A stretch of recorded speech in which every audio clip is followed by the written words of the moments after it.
welcome to the Hashkama Minyan at 9 o'clock, and we're doing better. Hopefully we'll continue to do better.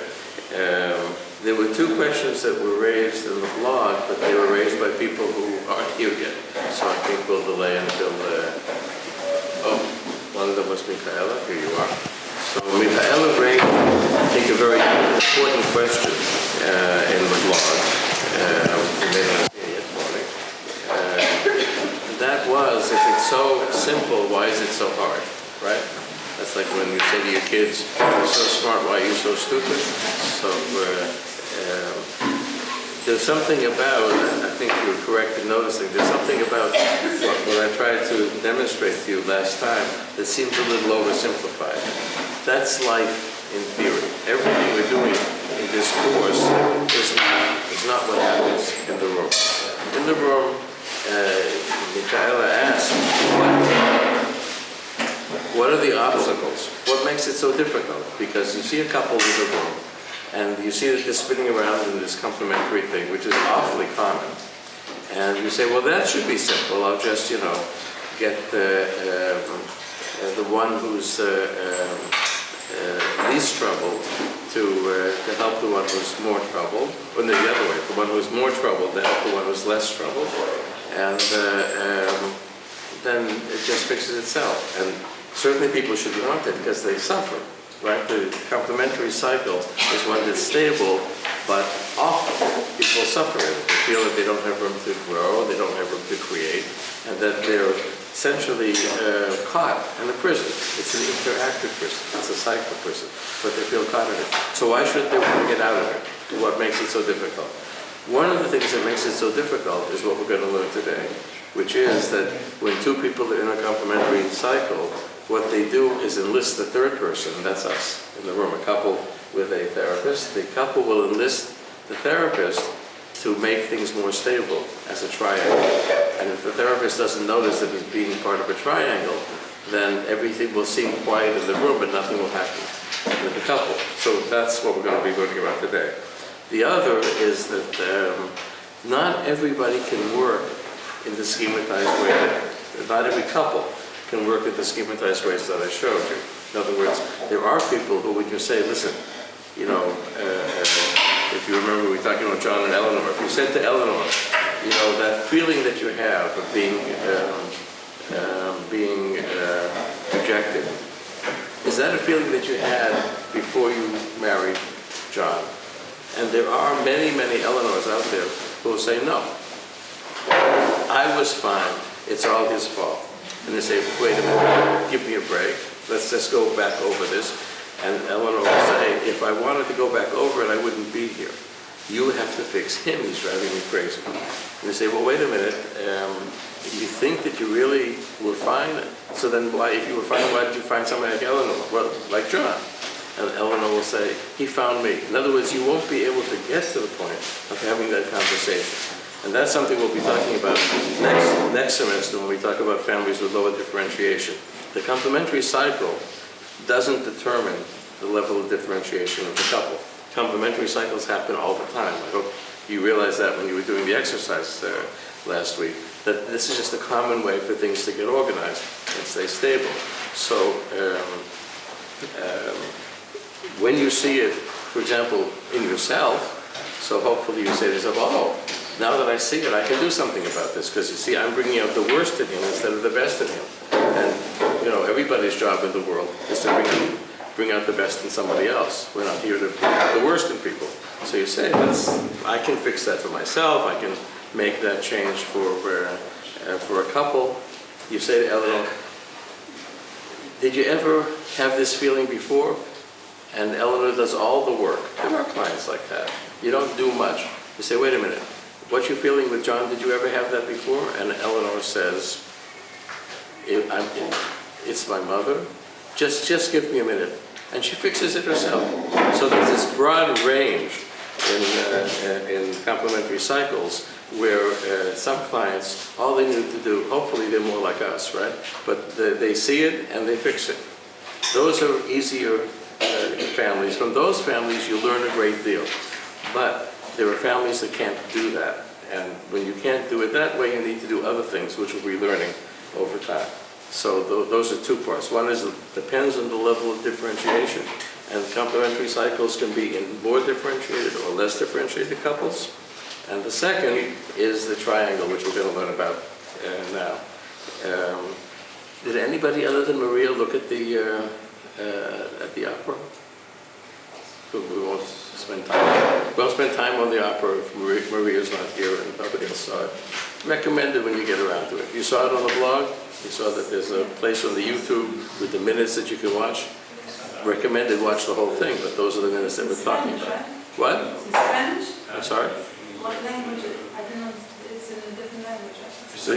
The opera is in Italian.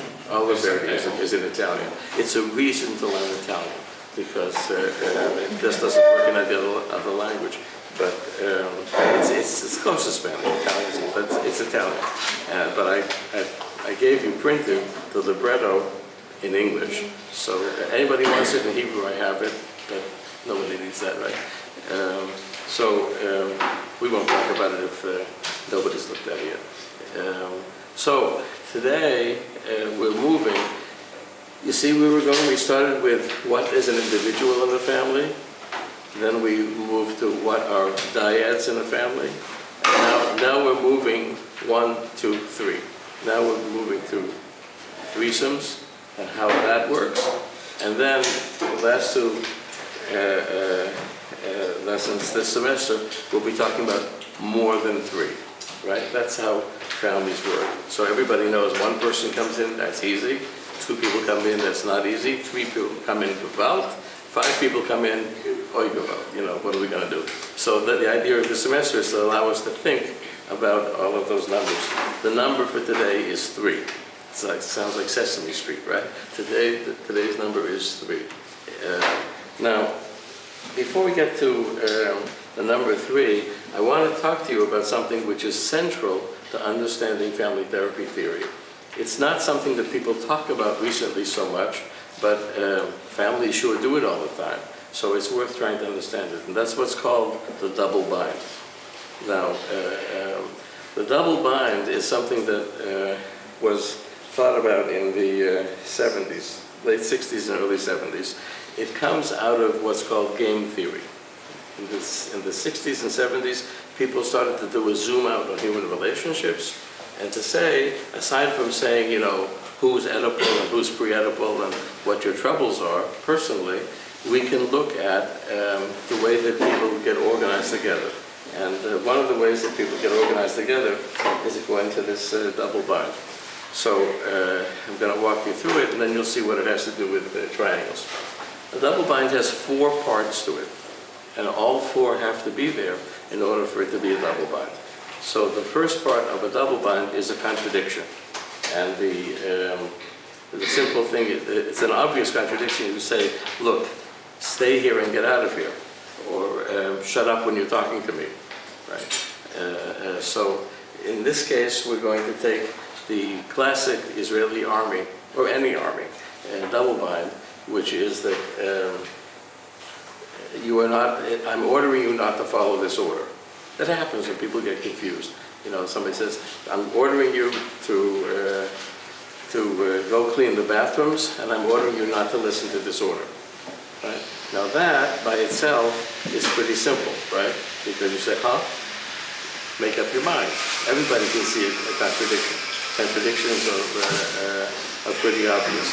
That's not the most important part of the double bind. And you'll see in families that, you know, a mother will say to the kid, go to bed and do your homework. What? I got it. What happened? Thank you.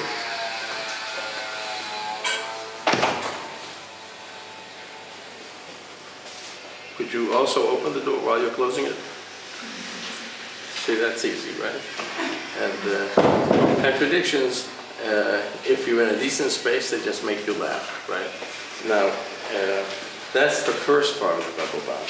There's another part to it that makes it more complicated. And that is that there's some language here that we have to learn, that there's a hierarchical problem with what's called logical types. Now, logical types is a way of thinking which isn't so hard.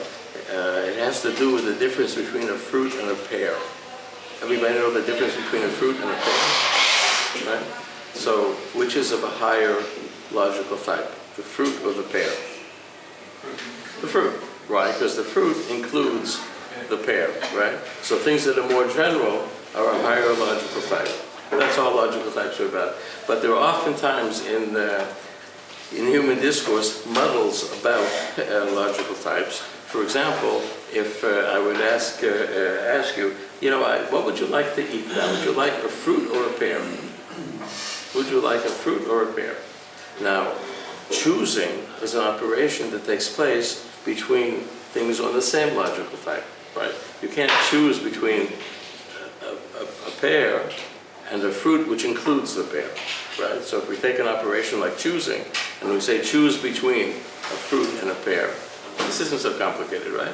But you see that we have a logical type problem. The guys who are learning Gemara know that happens not infrequently in legal thinking, that there are categories and there are super categories. And when there's a contradiction between a super category and a smaller category, you have to figure it out, right? So this is nothing all that new. But in our case, where's the hierarchical problem?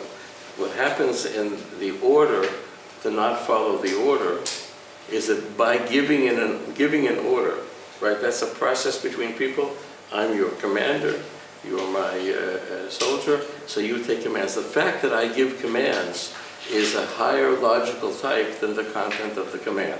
You can see that? Here I am, I'm a mefaked, I'm a commander, and I'm telling you not to listen to my order. So the content is don't follow the order. But the process, which is of a higher logical type, process is always a higher logical type than content. The process is I'm your commander, right? And since I'm your commander, so you have to listen to me. But the content is don't listen to me, right? Now, if you say to yourself, well, what's the big deal? So, the soldier can say to his commander, get it right, right? So we have to remember that in hierarchical processes, the person who needs the commander needs the commander. The child who needs a parent. So when you say this crossing, logical types or hierarchical boundaries, it's not a neutral matter, because the person who is taking the orders needs to have a commander who gives him orders. He doesn't know what to do. He needs to have a commander. So he wants the commander to give him orders, right? It's not neutral. It's not that the commander is forcing it on the soldier. The commander and the soldier, what makes a commander a commander? The fact that the soldiers listen to him. That makes him a commander. If he just talks and nobody listens, he's not much of a commander. What makes a soldier a soldier? The fact that he has a commander who tells him what to do. He needs that. So these processes in human communication are not neutral. They're not forced from one side. They're not one-sided. The commander is forcing the soldier to have a commander. That isn't how it works. The soldier doesn't know what to do if he doesn't have a commander. He wants to have a commander. So since he participates with the commander in making the commander, you following me? He's making the commander commander. It's mutual. I make you the commander, you make me the soldier. However, you just told me to do something that I can't do, which is not to follow the order, because then we're contradicting across hierarchical boundaries. Right? In other words, the process is I'm your commander, and the content is don't do what I say, which contradicts the process. So a double bind has a contradiction that crosses boundaries of logical types. There's a contradiction of process and content. You'll see it every now and then if you choose to read the classic family therapy literature, that the content is called digital communication, and the process is called analogic communication. For those who are interested in that, that's fine. For those who are not, delete that sentence because it will confuse you. Just think about process and content, okay? If you want to read what's Was the written. word analogical? No, analogical. You see, way back when, for example, when I was studying medicine, we were taught about two kinds of computers. The one that had a future, which was like the EKG and the brain waves, that there's a continuous reading and something goes up and down and you follow it. That was what was called a computer with a future. That was the analogical computing. And then there was this thing called digital computing, which everybody thought was just a loser because, yes, no, a lot of those, how can you possibly, of course everybody was wrong, and all we have now are digital computers. And even if you read an EKG, it's usually digitalized because we have fast chips and we can manage all that information. So in those days when there were brain waves and heart waves, those were called analogic. And those are more like a process, whereas digital was considered like content. It was considered a low level. That doesn't speak to us anymore. Nobody uses the word analogic, and digital doesn't mean that anymore because even though you have X and O, yes and no, that's all there is in digital computing. There's so many of them going on so fast that it doesn't occur to you that it's a content. They can do anything. You can take a digital picture, right? Back in the 70s, you couldn't take a digital picture. There was too much information. So a computer couldn't handle a picture. So if you're reading Lynn Hoffman, which I assume they do late at night when you're too tired to learn, so she'll use those terms, digital, analogic. Just translate analogic is process and digital is content. So the commander is process. Being your commander is a process between people. It includes all of the commands that I might give you. So it's a higher level, right? And this particular order, not to follow the order, is a content. But you see they contradict each other? Now, if you say, yeah, so that contradiction between content and process that you're giving, using the example of the commander, that means that the contradiction, all contradictions have to have that, like you said before, go to your bed and do your homework. No, go to your bed and do your homework is a simple contradiction. It's at the same level. It's two contents, right? Your parent is telling you to do two things that they contradict. That's not a double bind. Those are easy to see. When there's a process and a contradiction, when there's a contradiction between the process and the content, that's the only time a double bind is present. That's where the double bind is present. And the power that in the 70s, people saw the double bind in some mystical kind of terms, that the double bind is something that, let's say, bosses do to workers, or that commanders do to soldiers, or their parents do to children. And the double bind is like, I do this double bind to you. And that never made much sense, because so what? So I tell you to get lost. What's the problem? The problem for the soldier, with his commander, is he can't tell the commander to get lost because he needs the commander. The commander isn't forcing him to accept a commander. He needs the commander. The two of them together need this process. So then I'm in a problem because I need my commander, but I can't do what he's telling me. But I need him to tell me what to do. If it's just that he's forcing him, it's very hard to understand what the power is. You see, the original theory, you'll read it in Lynn Hoffman. Bateson said, the double bind simply is too confusing for all human beings. It's people can't figure it out, except me.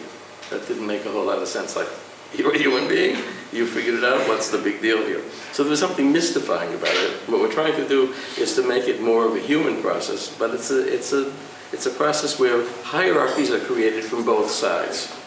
The 60s were a time when there were hierarchies, and anybody from below the hierarchy was saying rather unpleasant things to the people above the hierarchy, like adolescents and their parents, were saying, look, whatever you tell me, you're forcing me. It's all unidirectional. And that's just not how human relations are. When an adolescent is telling his parent to get lost, he's in trouble because he needs a parent. Right? He may not be able to say that, but it's the same way that the soldier needs a commander, because otherwise he doesn't know what to do with his rifle, like which way to point it. It's a problem. So the second part of the double bind is that there's a contradiction, and the contradiction crosses hierarchical or logical type lines, okay? And we say that crossing that line is confusing because the line itself is created from both sides need it. Those are the two beginning parts of the logical type, of the double bind. The third part of the double bind is you're not allowed to say there's a contradiction. You're not allowed to point out the contradiction. And you'll see when you're treating families that a lot of times in families that function better, someone will say, that's a contradiction. I can't figure that out. Let's work on this, I can't figure. That's wonderful, right? Then you're out of the double bind. If you can say there's a contradiction, if you can say to your commander, you know, as the only army where that's possible is Israel, where everybody's chevra. So the soldier says to his commander, listen, you know, both of us know your cousin so-and-so from Ofakim, and he would laugh if he heard you say that. So everybody's, you know, so you can say you goofed. You can't say that in any other army, but you can say in the Israeli army, we have fewer double binds because the commander's not taking it all that seriously. After all, he does a few other things in the world other than be a commander, and so does the soldier. And the soldier might be older than the commander. You know, there's some place for humor. Humor is a good place if there's a contradiction, right? Where you point out a contradiction. And you find it when I said, go to bed and do your homework, or shut up when you're talking to me. So everybody laughs, right? Laughing is a very useful way of noticing contradictions, if you're allowed to laugh. If you're not allowed to laugh, then you're heading into trouble. Gabby? I don't know how important this example is, but I don't see it. I don't think it's a contradiction. It's a collision between different values. Saying close the door and keep it open, that's a contradiction. Right. It can't be done. There's a hierarchy in command, in values, in what happens if the commander suddenly, chas v'shalom, what happens. Soldier's got his own, he's going to be the commander, he's going to do it. There's nuances, is what I'm trying to say. Just to say that every complex statement is a contradiction, again, I don't know how important the example No, we're not saying that at all. But you're going on and on with this example, so I don't... The example is just to understand it, then we'll go to the I don't family. see the contradiction even in the example that you gave. Where the commander He's says, basic, what he's telling him is you don't listen to my command. You don't listen. I'm ordering you not to listen to this order. Yeah. I'm ordering you not to listen to this order. That's the order. What? Not to listen. It's an order not to listen to the Yeah, it's a order. little nuance, it's a little, you know. No, that's a direct contradiction. He's undermining his previous authority, but he has the authority to do There's a contradiction between his role. His role is what's called the process, that I'm somebody who gives orders. What I'm trying to add is that you need somebody who gives you orders, and I'm giving you an order that you can't follow. His role entails conflict. His role is process. You're saying that, but I don't get it. Okay. His role entails also giving conflict. First of all, you don't have to, but I'm ordering you to. Okay, so I have to. No, but you can, right? For example, if I say, look, Gabi, you have to understand what I'm saying. That's not going to work, right?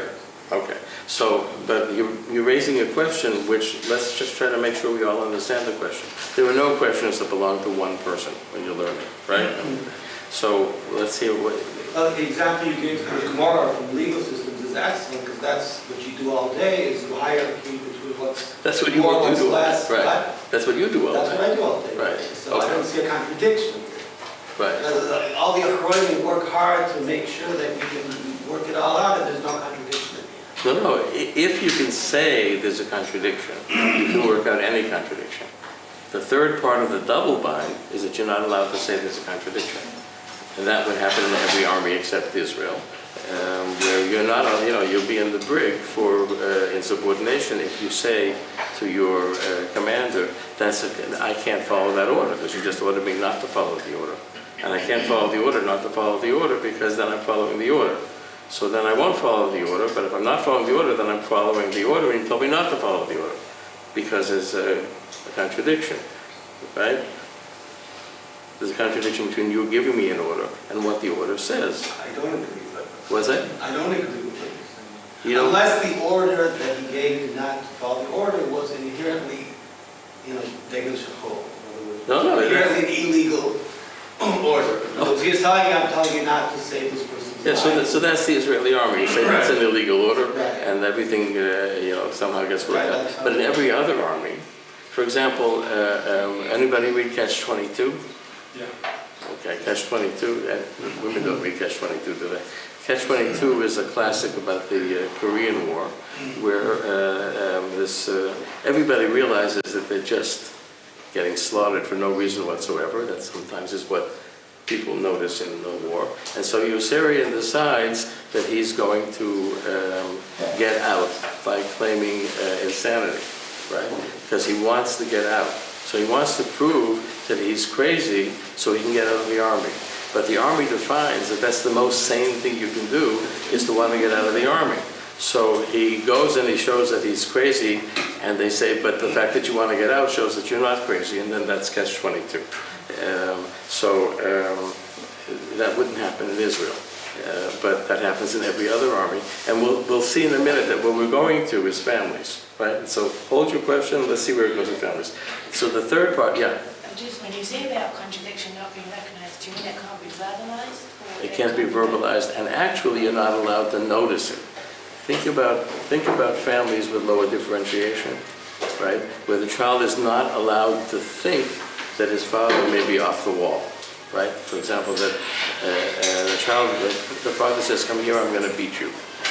And the child is not allowed to say, fathers don't beat children.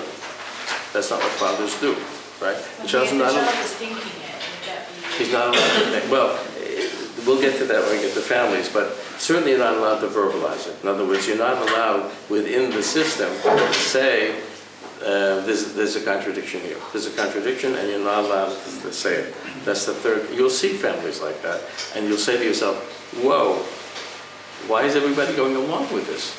How is this possible? This doesn't make any sense. And then you'll realize that you're in a double bind where you're not allowed to state the contradiction. And the fourth thing, which is crucial, is you're not allowed to leave the field. In other words, you're dealing with, let's say, the commander says, you're going to have to figure out how to follow the order, not to follow this order. You're going to have to figure it out. The soldier is not able to say or even think, this commander's off the wall, because they're under fire and he needs to have his commander command him. He doesn't know what to do. He doesn't know the next step. So he needs to follow this rule. He can't follow the rule. He can't allow himself to think that there's a contradiction. And he's certainly not allowed to say, goodbye, I'm out of here, right? So that tells you, if you read it in reverse, that in a system where you're allowed to leave the field, say, I'll be back in a week, I'll think about it, you don't have a double bind. And in a system where you're able to say, you know, we both need to think about the fact that this is impossible, something's the matter, then you don't have a double bind. The higher the level of differentiation, that would be an I statement, wouldn't it, right? In other words, the commander says, don't follow this, I'm ordering you not to follow this order. If the soldier is able to say, I don't understand that order, that's an I statement, right? But if the lower differentiation, he says, whatever, yes, sir, and he can't even think that there's a contradiction, then we're going to have a double bind. So that's the basis of a double bind. It's a closed system. Right? We're trying to learn about systems. Double binds happen in closed systems where there's a contradiction that crosses logical types or hierarchies, and you're not allowed to, the system doesn't allow. But when you say the system doesn't allow, that means that nobody in the system can afford to say there's a contradiction. It's too frightening to the whole system. It's not as if I'm forcing you to accept it. It's that you need me as much as I need you, right? And the same with not leaving the field. We're a family. We're in this together. So don't tell anybody that I'm beating you, right? That's how double binds work. Now, let's just have a look at a family. And the family that we're going to look at is a family that you're familiar with. This is not Perushei HaTorah, right? We're just going to use the family that you're familiar with to demonstrate where a double bind what it might look like. Obviously, when you're dealing with the Torah, it's not about human relations. You can learn some stuff about human relations, but the Torah has some overarching. The commander doesn't talk to God. These guys talk to God, so it's a whole other story. But just for the sake of the argument, let's look at Rivka says to Yaakov, she says, look, I'm your mother, so you have to do what your mother says, right? Well, she says you have to listen to me, but why does he have to listen to her? Because she's his mother, right?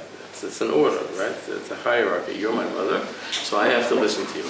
But the order is to be disloyal to your father, right? In other words, go sneak around and so forth. As I say, obviously the Hashgacha is working in different ways here, so don't take this as what's going on in the parsha. Just understand it. If this weren't Rivka, if this weren't that particular family, that's how it works. He says you have to betray your father, and why?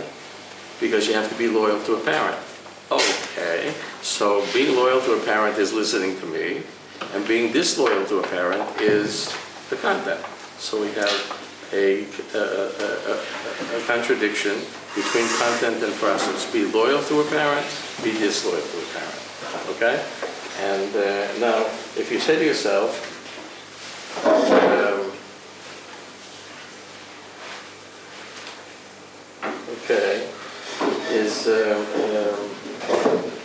can the contradiction be recognized?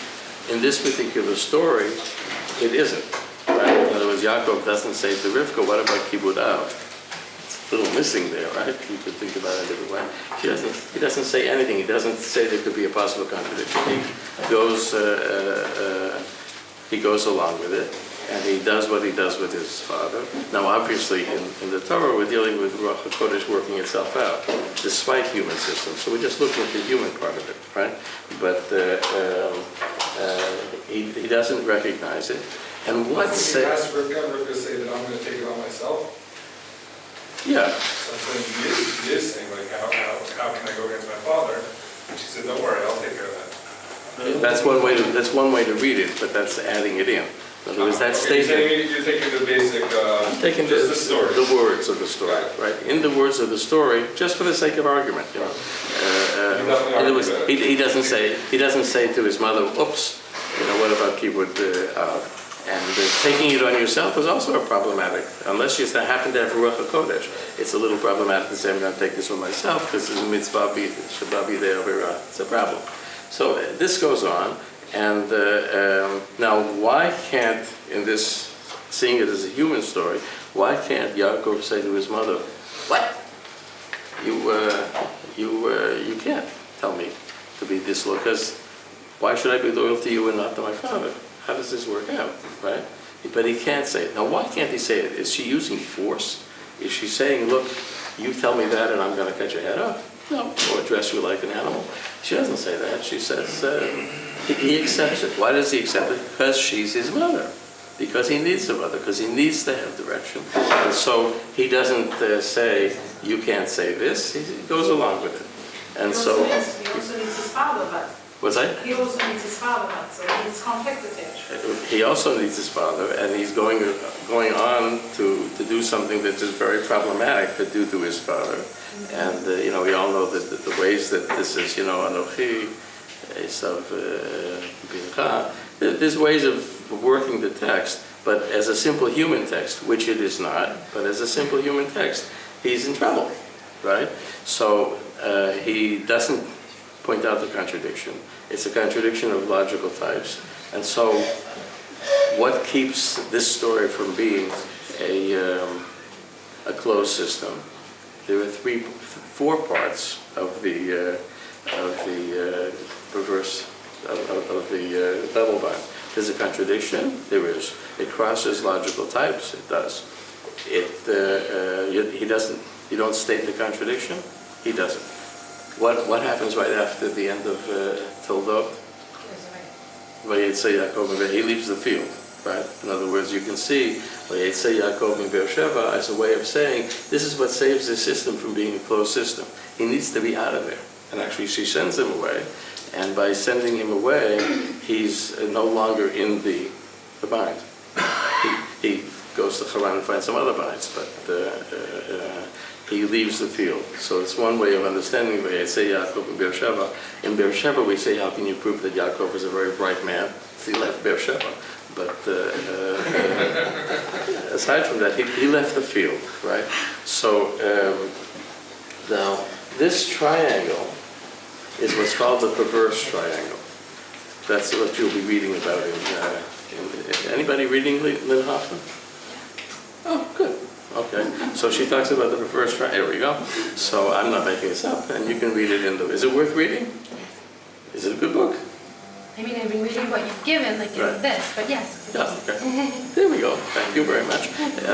It's highly recommended that aside from listening to me, that you read the experts. I give you some of it, not exactly the way that it's in the text, but the classic text of how to understand family therapy theory is there, and it's an extremely well-written book.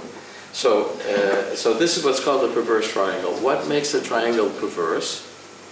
It crosses hierarchical lines, right? In other words, now, what's the difference? Because when you cross a hierarchical line, that's the same as crossing logical types, right? It's the same as when the commander says, the order is not to follow this order. The process is I'm your commander, and the content is you can't follow the order, right? When a parent says to a child, be disloyal to your other parent, right? So the contradiction crosses hierarchical lines. It becomes, that's what's called perverse. The mother says to the son, process is, I'm your mother. You have to listen to your mother. Content is, don't listen to your father, right? You see how that crosses hierarchical lines and becomes a muddle. It's not just mother saying to the son, eat your dinner and leave the table simultaneously. That's a contradiction, where the same mother is saying two things, the contents of the contradictory. The fact that she's telling him to be loyal to her and to be disloyal to the father, so being disloyal to the father is a content which contradicts the process of you have to be loyal to your parents. You follow that? So what I'm basically trying to show you is that what's called the double bind and what's called the perverse triangle are essentially overlap. The perverse triangle works like a double bind, and the power of the perverse triangle is the same as the power of the double bind, and that power is not because of cognitive confusion. Lynn Hoffman says it's because of cognitive confusion, because that's what Basin said. It's not because of cognitive confusion, it's because of the need for the hierarchy. Children need their parents. Children need to have a parent tell them what to do. In this story, Yaakov needs a mother who tells him what to do. He doesn't know what to do. Yeah? When you talk about the need, you're referring to the objective need, or you're talking about the subjective experience of the child? Subjective. Everything we're talking about here is subjective. In other words, it's true that if you just, younger, he would physically need her to feed him. But we're talking about Toldot. How old were they then? Yaakov and Esau? How old were they? Oh, come on, guys, 15. 15. They were 15 when Abraham died, right? So according to the connection of the Adashim and Evil Abraham, this was a family transition, right? And they were 15, two adolescents who could say, Mom, you can't tell me what to do. But in this particular Middle Eastern family, he said, I need somebody to tell me what to do because I don't know what to do. And the family seems to be in difficulty. And so it gets played out this way.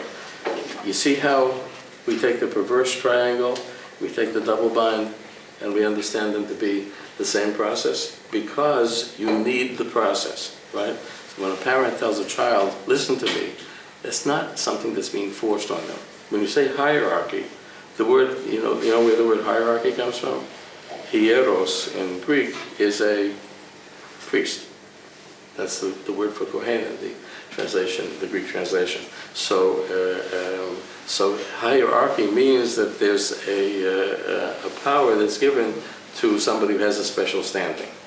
That's all it means, special. But in the same way that you need a mother, you also need a priest. Everybody needs, somebody else who does something different. So it's mutual. And because I need a mother to guide me, I can't say to her, you're being a bad mother, right? But when she tells me to be a bad son to my father, so that's creating a double bind. Perverse triangles and double binds work the same way. Not because they're confusing, but because people need the process. They participate in the process together. Dina wants to help us understand this. Well, I think a classic kind of example of this would be in a family where there's some kind of father-to-child incest, where a child keeps a secret. It's not a good experience at all for the child, and even as the child grows older into adolescence and can start recognizing it, there's competing loyalties. I love my father is very good to me and cares about me, but he also comes and visits me at night, and the child needs to have a father and has loyalty to the bigger family as well. And I think in my language, there's no win. You can't get out of this. There's no way to win this. Right. That would be, you see, when the father says, this is just between you and me, that means you can't tell your mother, right? And if you can't tell your mother, now, who is telling me that I can't tell my mother?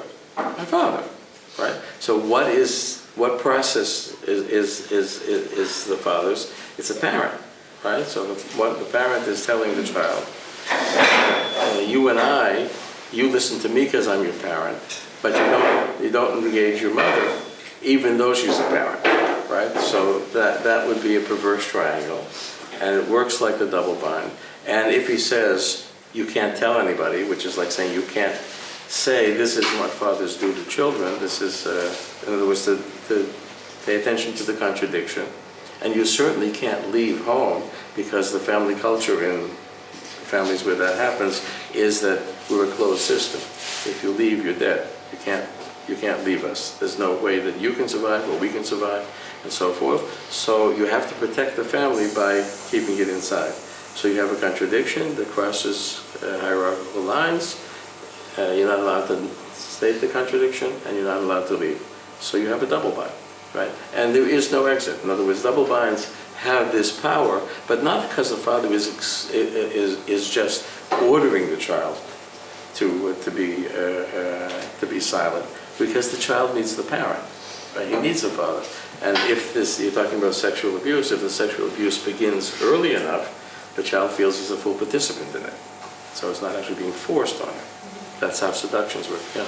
I wouldn't say it's only sexual abuse, it's any type of abuse, like if a father is in any way, like, or a mother, very controlling, and then the other parent is trying to be more permissive. Let's say the father is very stingy or the mother is very controlling. There's always another, like, there is triangles, and the mother is more permissive or gives more money on the side, and the father doesn't know about it. It's Okay, so you see, you created a triangle, and immediately you said, oh, and there's a secret. In other words, the mother gives the kid money. He's her son. He wants her to be a mother that gives money. It includes, don't tell your father, right? It includes. Without even saying it, probably. You don't have to say it. When in families, very little is said. A lot of the time, it's understood. That's enough. So then you're in a situation where you can't. Now, there are families where a mother gives the kid some money and says, I don't want your father to know about this because he's post-traumatic from this and that, and it makes him flip out about money. But if he wouldn't flip out about money, he would want you to have money too. It's just that it confuses him. So you're not really being disloyal to your father, you're actually just protecting him more. And then she's stating, I know this is a contradiction. I know it's a contradiction, and I'm giving you the reasons, an I statement, because there are no perfect families, right? I mean, we don't want to make a family where the mother slips the kid a 20 shekel bill every now and then on Motzei Shabbos into a perverse triangle. It's not always a perverse triangle. If there's a recognition of the contradiction, and if she says, and your father and I have just started therapy at Neve, and we're going to work on this so that we could find a way that I could tell him about the money, and you don't have to hide it, so we don't have a perverse triangle. We have a triangle, but we don't have a perverse triangle. The perverse triangle is the one where there's a contradiction, it crosses hierarchical lines, you can't talk about it, and you can't leave the field. And even if the mother says to him, you know, this is going to go on for the next couple of years, but once you go to yeshiva, this isn't going to be. So, you know, she's saying you can leave the field. The field doesn't need this particular thing to keep happening, right? So, so that wouldn't be a perverse triangle or a double bind. It's just a triangle, right? You mean by her acknowledging it and saying it, it would make it not like a perverse triangle, but a regular triangle. Right. So you're going to do an exercise very shortly where you're going to think about triangles in your own families. And what we don't want to do is overly pathologize or freak out about triangles. A family will come into a room and you will immediately see triangles, right? And then the question is, what can you do about the triangles? But you don't want to make them all into perverse triangles. But if it has all four elements, then you're dealing with a family with very low. See how this makes differentiation low? Because there are no I statements and there's no co-creation, right? And you can't say it's a contradiction, you can't leave, so everybody has to sort of shut up. And then you have a situation with lower differentiation, which is more scary. And people often will say, it's better this way than therapy. Well, you've seen families that say, you know, you say, well, how do you want us to change this? They say, what? We're not here to change. So I'm sorry, no, I'm just suddenly understanding Bowen's theory that if one person differentiates more, let's say the mother in the triangle, starting to differentiate and understanding the contradiction and explaining to the child, she's already getting the system more open, and that the whole family, then everything is changing because of her statement. Right. Everybody follows what Razi's saying? Razi, I thought, yeah, right. Razi is saying that a lot of times in a family, somebody will say, Mom, that's a contradiction. That's what's called the emergent. That's somebody who is able to push the family to a higher level of differentiation by saying we can do better. That if it's an adolescent, he's usually making trouble, but a lot of times the one who's disloyal to the family system is actually voting confidence that the system can grow. And so if the mother, let's say, is more differentiated than the father, and says, look, you know, but I'm going to try to help him. You see, if the mother says, I'm more differentiated than your father, that's not so good, right? If she says, you know, we all love him, he has his, in America we say issues, that, I don't know what that means, but he has issues, and we're going to work on them, and you know, we're all trying to find a way that he can become the better him than he is right now. So that's a way of saying, let's not let him determine all of the differentiation, but we want to help him to become more differentiated. See, but one of the problems with individual therapy is that a lot of times the individual therapy begins with a young person coming in and saying, I'm more differentiated than my awful family. Let me tell you about like Claudia. What? Like Claudia. Like Claudia, right. And then Caroline's there we the go, one that right. comes But Claudia is definitely the emergent in the Price family, right? She's making trouble in a way that comes out later in the book as a way to push the family to grow. But it took 2 hospitalizations and a whole mess to do it. Yeah. Made me think of the story in the book with Don, how he wanted to borrow Claudia's bicycle, and he asked his father, and his father said, sure, and then the mom started screaming, no, you can't. Then he said, Dad, what should I do? And the dad said, you decide what to do. Right. So that's putting a child in an impossible position. Okay, everybody hear that? That's the Bryce family has arrived, right? So Don gets 2 different messages, but can he say that it's a contradiction?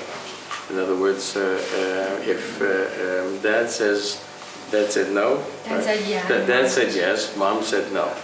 But when Dad said yes, he didn't say, yes, let me think about it and talk to your mother, which would take him out of the triangle.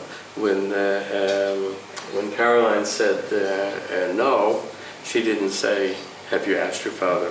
I'll tell you what, we'll talk. And then, so you have each parent being, it's like a perverse triangle in the sense that do what I say, and ignore what you're, right? And that's exactly what David says when Don says, Mom said no and you said yes, what should I do? And he said, you decide. That's more or less like saying you don't have to listen to your mother, right? So I'm the parent, and as a parent I'm telling you, that's the process, that you don't have to listen to the other parent. Actually, you don't even have to listen to me, which is even more problematic for adolescents. Or Don wasn't yet adolescent, it was for a kid, because a kid needs his father to tell him what to do. That's what fathers do up until a certain age. And then the kid tells the father. But up until a certain age, I need a father to tell me. So you said yes, and now I have a problem. Can you help me with it? And the answer is no. Right? So that's a good example. And the Bryce family, nobody left. Nobody stated that there were contradictions. And so you have a perverse triangle. Let's see how that triangle gets created. Here we have the Bryce family. And did you notice that something that happened over and over again? Last couple of times ago, you were working on something that keeps happening. It seems like it's linear, but it keeps happening. So in the Bryce family, every time David shouts, Carolyn cries, right? That's what tends to happen in the Bryce family. But it keeps happening. So how do we understand something that's linear? David says, every time I raise my voice, she cries, so I can't talk to her. And Carolyn says, every time he yells at me, naturally I cry. So they both agree on the linear statement, right? The linear statement, he shouts and she cries. But if it keeps happening, what do? You didn't do your homework, right? We say, okay, there's something that happens with Carolyn when she cries. That's something that David feels. And so what we have is after David shouts, he feels strong, she feels weak, right? And so that's a complementary system. And so I guess after she cries, it's going to return to David feeling weak and Carolyn feeling strong. And that's why he shouts, right? He shouts because he's feeling weak. He feels not listened to. So he shouts. He's feeling weak, complementary to her feeling strong. They perform an action. This is this action belongs to the two of them. This action belongs to the two of them. David shouts, belongs to the two of them. It flips them to David feeling strong and Carolyn feeling weak. The Bryce family was involved mainly in a power struggle, so it's strength, control. And then Carolyn cries, and it flips back. Now, if you recall... How does it flip back when she cries? When she cries, she's weak, you said. So then it's a nice, how does she become stronger because she feels bad, or? When she cries, he weakens. In other words, that's her power. His power is shouting, her power is crying. It's been known to happen the other way sometimes, but it's very common among men and women that the men shout, the women cry. But it makes the man feel weak. In other words, that makes him stop shouting and feel like he's been an awful person. And he says, I can't stand it every time. He doesn't like her crying. See, if he liked her crying, if David would say, I just have to keep the whip, and whenever, she annoys me, I just shout, and then she cries, and that's good. You don't have a family you can treat, right? But you don't have a family you can treat, because when she cries, she's in pain, and he cares about her pain.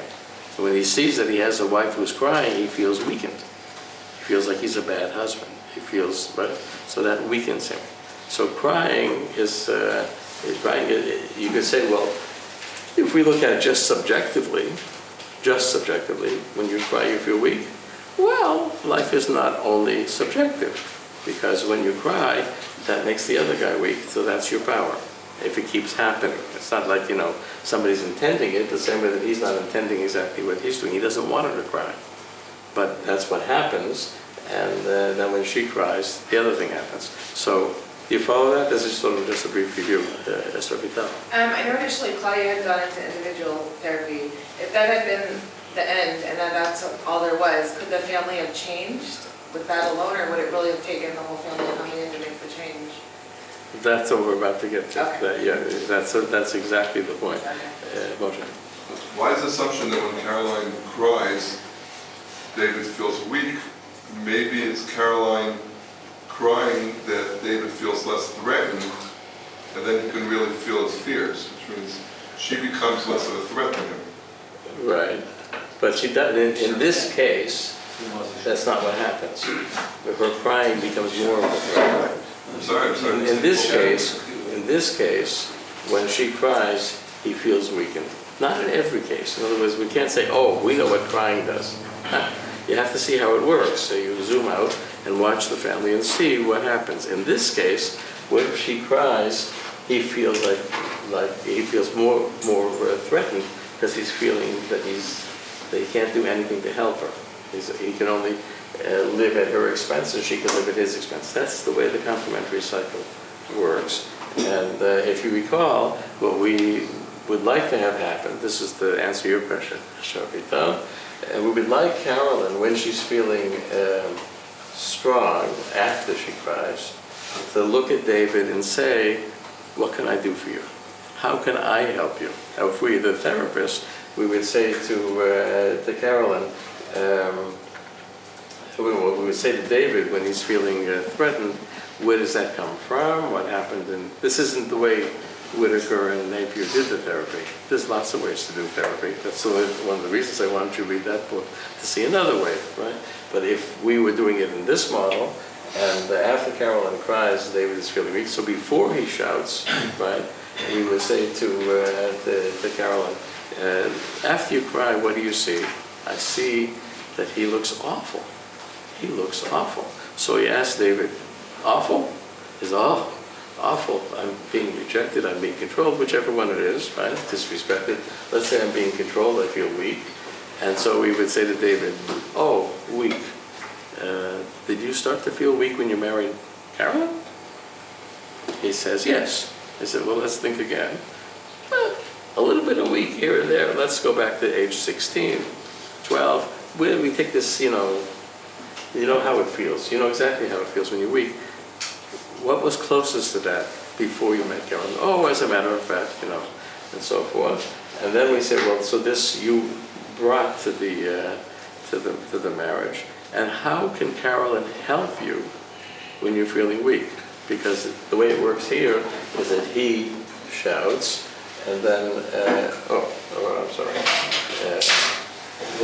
He shouts, and then she feels weak, so she can't help him. So we're trying to help her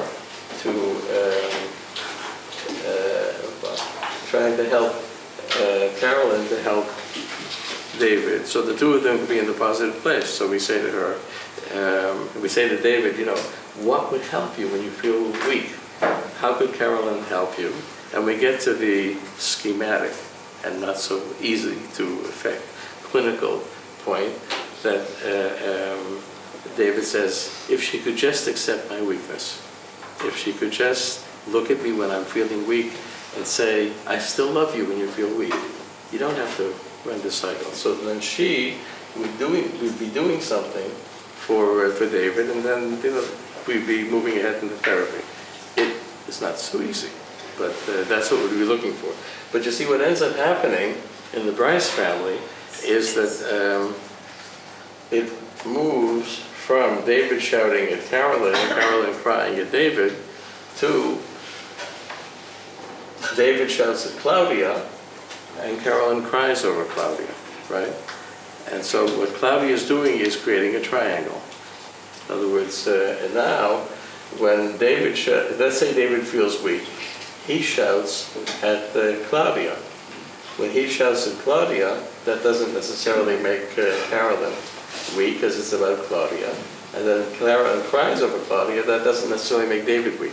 So the two of them have joined together to shout or cry about Claudia.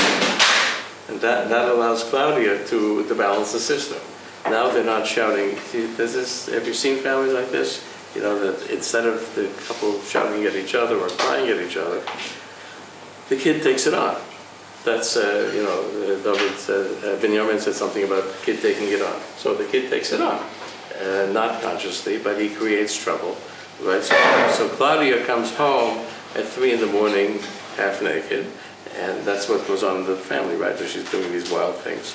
And what happens? David shouts at her, Carolyn cries at her, and the two of them are not at each other's expense now. It's as if they were together uniting about Claudia. But actually, she's just taking the cycle onto herself. So, yeah. If Caroline were crying over David yelling at Claudia, would that be a different system? Yeah, that would be different. In other words, if Carolyn would be saying, you know, you're shouting at her the way you shout at me, can we go to therapy? That would be better. But that's not what Carolyn does.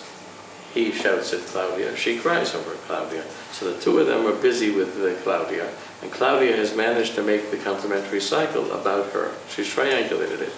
Now, this will happen in therapy if David and Claudia come in, and the therapist says to David, you know, this shouting is bad for the family.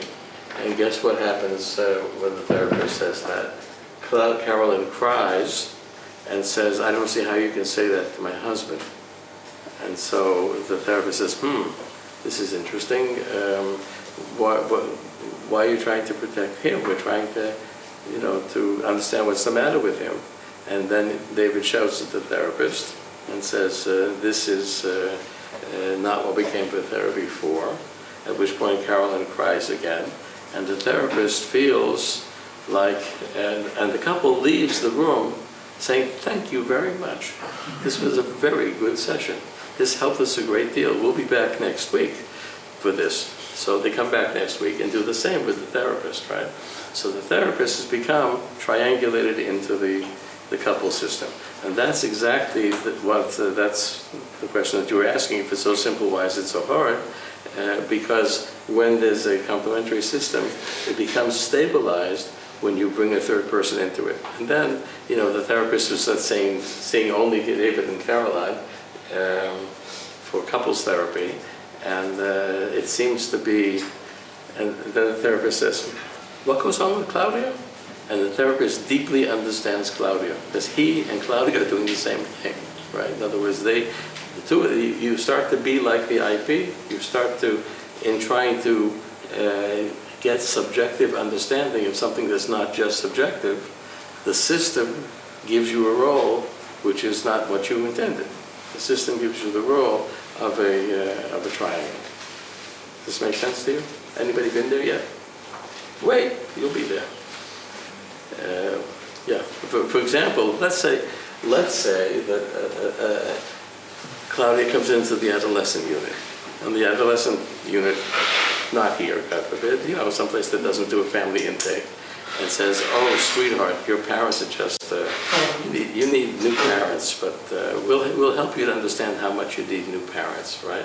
Because your father shouts at you and your mother cries at you, and that's not the kind of parenting that you need.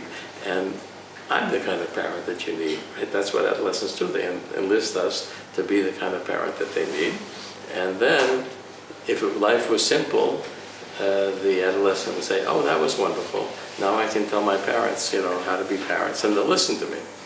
It happens once in 100, and that's good that it happens once in 100. Most of the time, Claudia goes back home and says, my therapist said that you can't do that. My therapist said that you can't do that. And my therapist is helping me to tell you what I think. And so the parents say, we're going to meet with your therapist. So the parents come in and meet with the therapist and say, David shouts at the therapist, says, what on earth do you think you're doing with my daughter? And Carolyn cries with the therapist and says, this is just terrible, she's getting worse. And the therapist says, well, you know, when you shout at her, it makes her feel very bad. And David shouts at the therapist and says, what would you do if your daughter came home in that situation at 2 in the morning? At which point Carolyn cries and says to the therapist, well, wouldn't you cry if you saw your daughter doing this? And so the therapist has become deeply triangulated in the same position as the IP, right? That's one of the reasons that we learn to do family therapy, because if you're just doing the therapy only with Claudia, and you don't know what role in the system you're being pulled into, likely is not you're going to become just like the IP, stabilizing a triangle, but the family's not going to be able to grow. So that's one of the things that we look at when that's one of the reasons that when you look at the system, you don't only ask David, what is hurting you? You ask David, what is hurting you, and how can your wife help you? Right? You see the difference? See, we say, David, what is hurting you? Carolyn starts to cry because we're triangulating. She's becoming the bad guy now. So we say, I'm asking you this because, let's say we sit next to Carolyn, huh? And we say to her, listen, the two of us are going to try to understand your husband better, because I'm going to help you to understand better something that will work between the two of you. That's different than saying, oh, David, you're such a suffering soul, at which point the wife goes nuts, right? So that's why we say to Carolyn, we're going to help you to help David. Not I'm going to help David, we're going to help you to help David. That's the difference between doing individual therapy and getting caught in a triangle and seeing the system and changing the system by changing the way they interact with each other and not just understanding what's crazy about the two of them. Yeah? Why is she going nuts every time? I don't understand that part. Like she cries when the therapist tells David what to do, tells David his scan or whatever. Why does she do that? But when the therapist will tell David how weak he is, right? How weak he is for How horrible it is when he feels weak, and his father this, and his mother that, and his grandfather this, and his uncle that. Therapy. So you try to understand, but you're understanding one part of the system, but not the system. So you're being pulled into the system. See, so then we get to David saying, if only my wife could talk to me this way. But she can't because she starts to shout at her, and she starts to cry, and it goes around. It doesn't get better because we forgot that the person, if we have a family in treatment, we want the family to help each other. In other words, we want to use our understandings to pass it on to them so they change their system. Family therapy is not about being empathic with the system. Family therapy is about seeing the system. It's in some ways, you sort of have to do a zoom out, which is not intuitive. It's not intuitive. The more you go from 1 to 2, and now we're going to 3, it's not intuitive to zoom out. We love to zoom in. We love to talk about David's pain. We love to talk about Carolyn's pain. We're doing so well talking to David about his pain. The last person we want to enlist to help us with that is his wife. She's terrible at it, right? She just keeps crying every time he does it. So we want to, do this deep therapy with David, but that has a system meaning. The fact that we're doing that and not something else then does something to the system, and there's nothing absolute about empathy. For David, it could make the system worse. Right? It could make the system more stuck. Then they go home, and when Carolyn cries, David says, I've realized that you're completely useless to me. I need you to be like my therapist. Well, she's his wife, she's not his therapist, right? So a wife helps her husband different than a therapist helps. A therapist helps David by understanding all of the pain. The wife can help him in the way the therapist can't, by saying, with your pain, I accept you and I love you the way you are. That doesn't threaten me, I can accept you. The therapist can't do that. What's the difference? Thanks very much, here's your 50 shekels, and so what, right? It's the woman that he's married to, they can say that. They have different roles. So that's where if we sometimes want to be empathic, just doing the empathic part and not seeing the systemic meaning will put us into a triangle, right? Because there's 3 people in the room. And if we're not thinking about what's happening to both of them, we're only thinking about what's happening to one of them, guess what happens? We end up in a triangle, and then it's going to be hard to get out. It happens all the time, and it is possible to get out. But it's not like, never do that. We always do it. It happens all the time. Systems are bigger than people, right? You get enlisted. But then when you go for supervision, instead of saying, I was this great therapist for David, we start to look out and say, what was happening to Carolyn when you were being such a good therapist? What was happening in the couple, in the system? What was the role that was given to you, even though you thought you had a different role? You were trying to do something, but in the system you were doing something else and you didn't notice it. You see what I mean? Yeah. You said before Claudia is forced into the system. I understand why she gravitates towards that role. But let's say she didn't, and becomes the IT. Let's say she didn't. In other words, is the reason she does it because she would be suffering more from what's going on between David and Caroline if she didn't take on that role? The family. Why is she really forced? Why is she forced? Yeah. That's the whole point. She's not forced. It's not forced in the sense that I force you. Right. She's forced in the sense that Benjamin said she takes it on herself. Because of what? Because the family feels less threatened when she does that. Now, you look at the whole business at 2 in the morning, you say, what on earth, this is horrible. We have to make this stop. But Claudia's experience is finally her parents are agreeing about something, right? And you'll find adolescents that will be doing something, and the parents will be deeply engaged in getting their child into therapy. And you say to yourself, what else are you guys deeply engaged in? I mean, what else were David and Caroline deeply engaged in? That happened later, right? Only after we managed to take Claudia out of the triangle, then we had an explosion between David and Caroline. And then we were able to see the couple as what they were doing. But first we had to get Claudia out of it, because if she was still in it, they wouldn't work. She would just, you do couples therapy in the room. Let's say you want to be a fine therapist, so you know that, kids don't misbehave if there's not a problem between the couple. Is that true?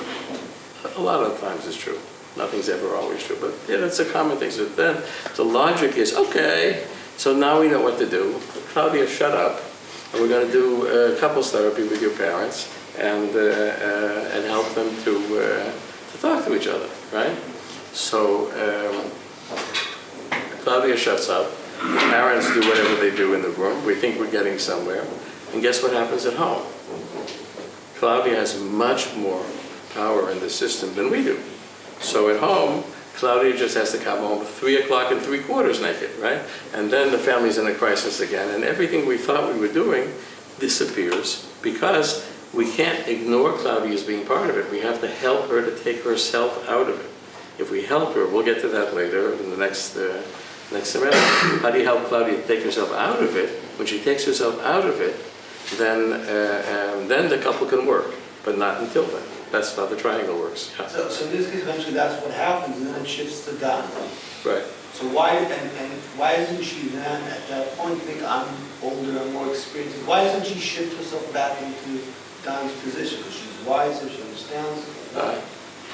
Hold on to that question for about 6 weeks.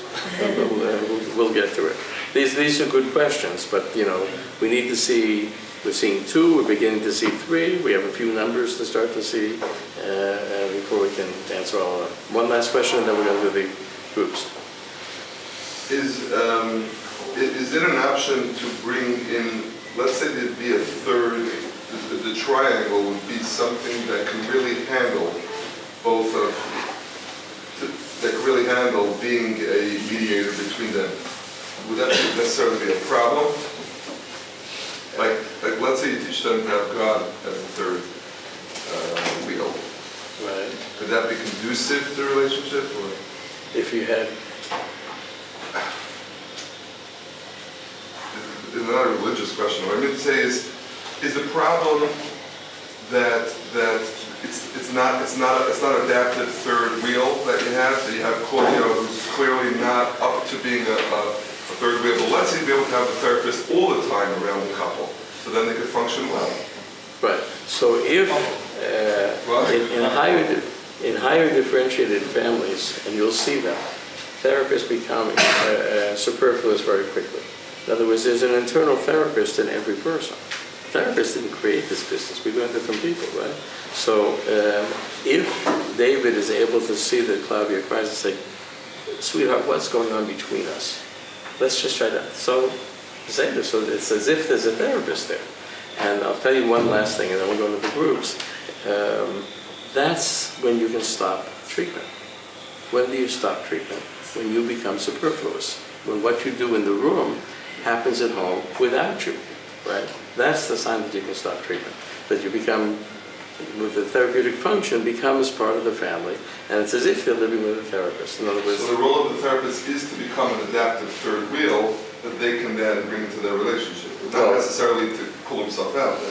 well, but the adaptive third wheel that, we're trying to say is if I'm trying to help David, but I'm not trying to help Carolyn help David, I'm not going to be an adaptive third wheel. I'm going to be a third wheel, but not an adaptive one. So we'll continue with this next week. If you have questions, we may see you on the blog or not. That's up to you. So we're going to do the group chat.